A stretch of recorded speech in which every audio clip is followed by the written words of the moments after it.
동화를 보면서 행복한 왕자와 제비가 이웃들을 어떻게 도왔는지 알아보자. 자, 이야기 속으로 들어가 볼까? 어느 도시의 한가운데에 행복한 왕자라고 불리는 조각상이 서 있었습니다.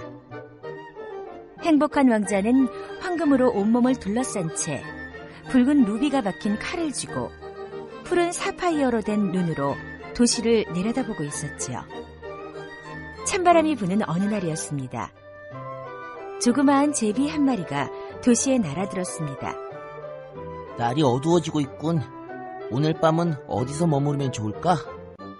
마침 온갖 보석으로 장식된 행복한 왕자의 조각상이 제비의 눈에 들어왔습니다. 그래, 저기가 좋겠어. 제비는 조각상의 두 발 사이에 앉아 잠을 청했습니다.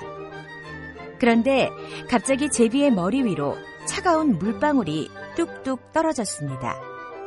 제비는 비가 내리는 줄 알고 올려다보다가 깜짝 놀랐습니다. 행복한 왕자의 두 눈에 눈물이 그렁그렁 맺히더니 주르륵 흘러내리는 거였어요. 제비는 궁금해서 물었습니다. 당신은 왜 울고 있나요? 왕자의 조각상이 대답했습니다. 나는 행복한 왕자란다. 살아있을 때 나는 눈물이 무엇인지 몰랐지. 날마다 맛있는 음식을 배불리 먹고 아름다운 것만 바라보며 살았으니까. 그런데 죽은 뒤에 사람들이 나를 이렇게 높은 곳에 세워놓았어. 나는 그제야 비로소 이 도시의 온갖 슬픈 일들을 똑똑히 볼 수 있게 된 거야. 그 모습들이 너무 안타까워서 이렇게 울 수밖에 없단다. 왕자의 이야기를 듣고 제비는 두 날개로 팔짱을 끼며 말했습니다. 어휴, 여기에 더 있다간 제 몸이 다 젖겠어요. 그럼 저는 이만 다른 쉴 곳을 찾아봐야겠군요. 그러자 왕자가 다급하게 외쳤습니다. 제비야, 잠깐만 기다려. 내 부탁을 들어주지 않겠니? 여기서 조금만 가면 병든 남자아이가 사는 집이 있어. 하지만 그 집은 너무 가난해서 아이에게 약을 지어줄 수 없단다. 그러니 내 칼자루에 박힌 루비를 뽑아서 그 아이 엄마에게 갖다 줄 수 있겠니? 내가 하고 싶지만 보다시피 나는 전혀 움직일 수가 없단다. 제비는 잠시 고민하다가 대답했습니다. 좋아요. 왕자님을 위해서 하룻밤만 더 여기에 머물지요. 고맙다, 착한 제비야. 제비는 부리로 쪼아 왕자의 칼자루에서 커다란 루비를 뽑았습니다. 그리고 그것을 문 채 병든 아이가 사는 집으로 날아갔습니다. 한참 후에 제비가 돌아와 왕자에게 말했습니다. 왕자님, 그런데 정말 이상하지요? 추운 밤인데도 무척 따뜻한 느낌이 들어요. 그러자 왕자가 웃으며 대답했습니다. 그건 내가 좋은 일을 했기 때문이야. 오랜만에 마음이 가벼워진 왕자와 제비는 곧 잠이 들었습니다. 다음 날 아침 일찍 일어난 제비가 왕자에게 말했습니다. 왕자님, 오늘은 꼭 남쪽으로 떠날 거예요. 그러자 왕자가 걱정스러운 얼굴로 말했습니다. 제비야, 오늘 하룻밤만 더 내 곁에 있어주지 않겠니? 저 멀리 붉은 지붕 밑 다락방에 혼자 사는 노인이 있어. 그런데 노인은 돈이 없어서 며칠째 굶고 있단다. 그러니 내가 내 눈에 박혀있는 사파이어를 떼어 그 노인에게 가져다 주렴. 제비는 왕자의 얼굴 가까이로 날아올라 왕자의 눈을 바라보며 말했습니다. 이번이 마지막이에요. 제비는 왕자의 한쪽 눈에서 사파이어를 떼어 붉은 지붕을 향해 날아갔습니다. 다음 날 아침이 밝았습니다. 제비는 남쪽으로 떠날 생각에 신이 나서 말했습니다. 이제 정말 작별 인사를 드립니다. 내년에 또 만나요, 왕자님. 그러자 왕자가 슬픈 목소리로 말했습니다. 제비야, 미안하지만 한 번만 더 내 부탁을 들어주렴.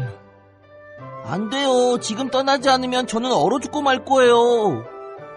광장에 가면 어린 성냥팔이 소녀가 있는데 이 추운 날씨에 신발도 양말도 없이 맨발로 돌아다닌단다. 다행히 내게 사파이어가 남아있으니 이것을 떼어 소녀에게 가져다 주렴. 제비는 왕자의 하나 남은 눈을 쳐다보며 외쳤습니다. 그럴 수는 없어요. 이것마저 떼어내면 왕자님은 이제 아무것도 볼 수 없게 돼요. 제비야, 나는 괜찮으니 어서 내 말대로 해주렴.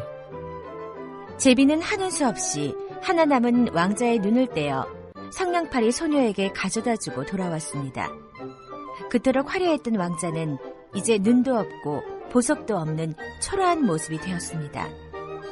제비는 눈먼 왕자를 보며 눈물을 참고 말했습니다. 이제 왕자님은 눈물을 흘리실 필요 없어요. 더 이상 슬픈 모습을 볼 눈도 없으니까요. 나는 괜찮아. 제비야, 이제 정말 헤어질 시간이구나. 하지만 이 도시에는 아직도 가난한 사람들이 참으로 많아. 제발 부탁이니 떠나는 길에 내 옷에 붙어있는 황금 조각들을 떼어 어려운 사람들에게 나누어주면 안 되겠니? 왕자의 말에 제비는 잠시 무언가를 생각했습니다.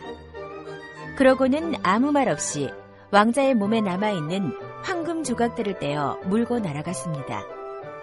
황금빛이 사라져 볼품없는 왕자는 미소를 지었습니다. 그런데 이게 어찌된 일일까요? 떠난 줄 알았던 제비가 다시 돌아왔습니다. 저도 왕자님과 함께 이곳에 남겠어요. 며칠 후 하늘에서 흰눈이 내렸습니다. 제비는 너무 추워서 날개를 움직일 힘조차 남지 않았습니다. 제비는 가느다란 목소리로 말했습니다. 사랑하는 왕자님, 안녕. 말을 마치자마자 제비는 왕자의 발밑으로 툭 떨어졌습니다. 그 순간 왕자의 조각상 속에서도 무언가 쿵 떨어지는 소리가 들렸습니다. 그것은 나무로 만든 왕자의 심장이 떨어지는 소리였습니다. 다음 날 왕자의 조각상을 보고 사람들이 수근거렸습니다. 그토록 아름답던 왕자가 왜 저런 초라한 모습이 되었을까? 발밑에 제비도 주고 있네.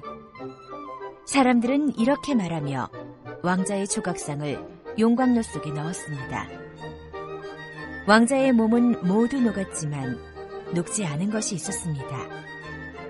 그것은 나무로 만든 왕자의 따뜻한 마음이었습니다.